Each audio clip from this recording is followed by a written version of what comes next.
नमस्कार. जय महाराष्ट्र. महाराष्ट्र राज्याच्या राजकारणातली एक महत्त्वाची बातमी समोर येत आहे. निवडणूक आयोगाकडून ठाकरे गटाला सर्वात मोठा दिलासा. ठाकरे गटात चालू आहे सर्वात मोठा जल्लोष. काय आहे सविस्तर बातमी आपण पाहू. त्या अगोदर तुम्ही चॅनलवरती नवीन असाल तर अशाच बातम्यांसाठी आताच आपल्या चॅनलला सबस्क्राईब करा.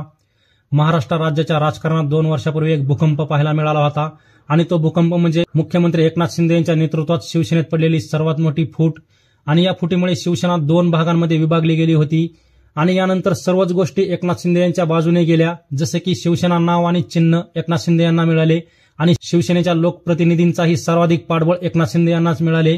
आणि निवडणूक आयोगात ठाकरे गटाला सातत्याने निराशा मिळत गेली. पण आता पहिल्यांदाच निवडणूक आयोगाने ठाकरे गटाच्या बाजूने निकाल दिला आहे. त्यामुळे ठाकरे गटाला सर्वात मोठा दिलासा मिळाला आहे. तो दिलासा म्हणजे उद्धव ठाकरे यांच्या पक्षाला यापुढे निधी स्वीकारण्यास परवानगी देण्यात आलेली आहे. त्यामुळे शिवसेना उद्धव बाळासाहेब ठाकरे या पक्षाला आता यापुढे निधी स्वीकारता येणार आहे.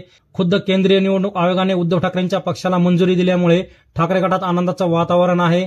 आणि निवडणूक आयोगाने नुकतंच राष्ट्रवादी काँग्रेस शरदचंद्र पवार पक्षाला देखील निधी स्वीकारण्यास मंजुरी दिली होती आणि शरद पवारांनंतर उद्धव ठाकरेंनी देखील निवडणूक आयोगात याबाबत मागणी केली होती. उद्धव ठाकरे यांची ही मागणी निवडणूक आयोगाने मान्य केलेली आहे. त्यामुळे आगामी काळात होणाऱ्या विधानसभा निवडणुकींच्या पार्श्वभूमीवर उद्धव ठाकरेंना याचा नक्कीच फायदा होईल. तर तुम्हाला काय वाटतं, सुप्रीम कोर्टात चालू असलेल्या शिवसेना पक्ष आणि चिन्ह सुनावणीत कोणाच्या बाजूने निकाल लागेल आणि खरे शिवसेना प्रमुख कोण आहेत ते तुमचं मत कमेंट बॉक्समध्ये मांडा. आणि अशाच राजकीय बातम्यांसाठी आताच आपल्या अद्विक महाराष्ट्र या युट्यूब चॅनलला सबस्क्राईब करा.